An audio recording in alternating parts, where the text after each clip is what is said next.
February 1st, 1968. An NBC cameraman is filming South Vietnam's chief of national police in Saigon when a Vietcong prisoner is brought to him. The ensuing image becomes a symbol of the war's brutality.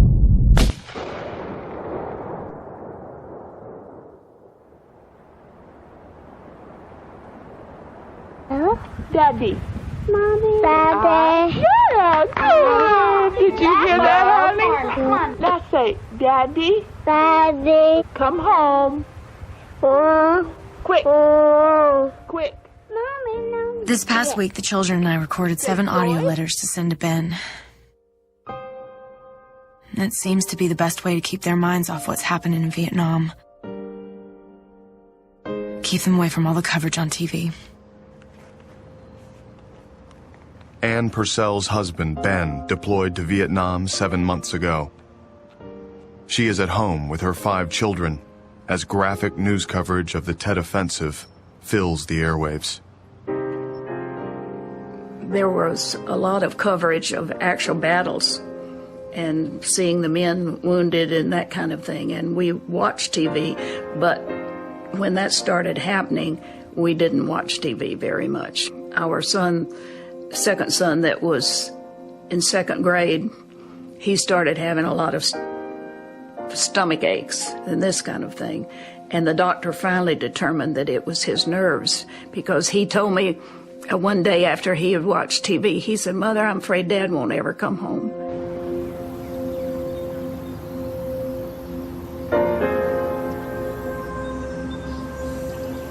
Everywhere we go, school, church, even out shopping, all anyone wants to talk about is the war.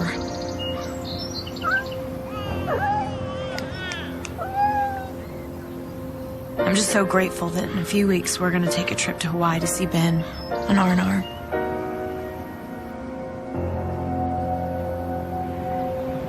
Hi, darling. I can't wait until we meet in Hawaii. Take care of yourself. Remember that I love you with all my heart. I miss you with all my heart. I'll be so glad when this tour is over. And I hope we never have to be separated again.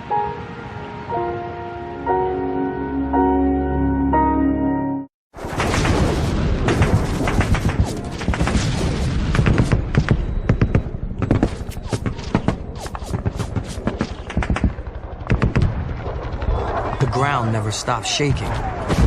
The mortars and artillery are constant. Everyone's exhausted. It's not even so much the physical work as the mental strain of it all.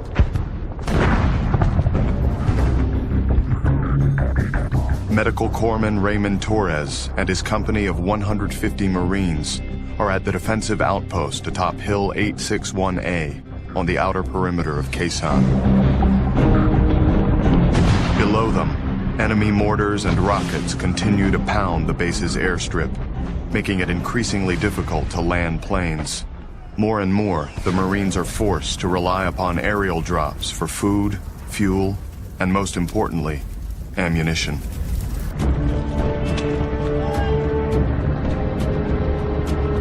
For the pilots and crews of cargo planes, the normally routine operation is suddenly transformed into one of the most dangerous missions of the entire war. 600 feet above Khe Sanh, the planes come under intense enemy fire. While the pilot attempts to hold steady, a crewman inside the belly of the aircraft crawls within feet of the open door and releases the supplies.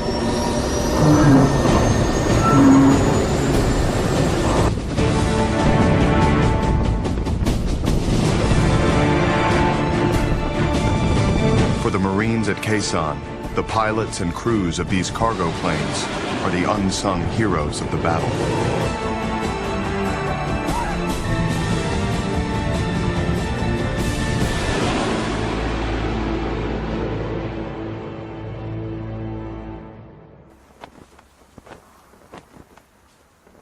Nightfall is even worse than the chaos of the day.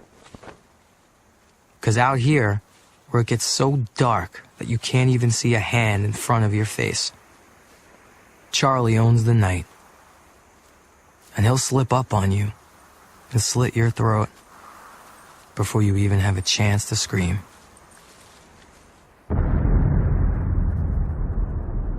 At night, the frontline Marines are at their most vulnerable. Supporting air and artillery fire is less effective in the dark.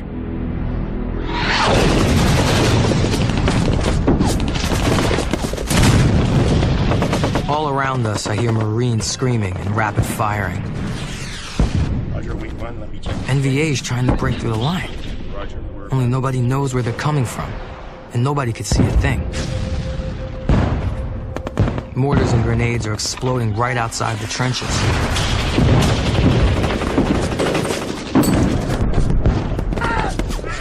I scramble toward the screams of a wounded Marine.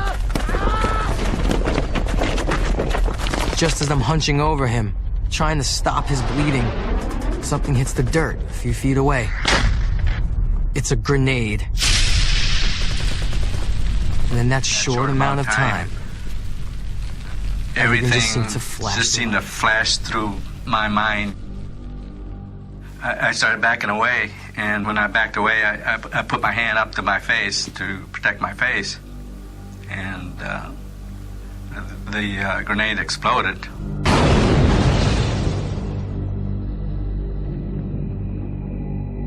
For a moment, everything goes silent from the concussion. And I realize that now I'm the one who needs to be saved.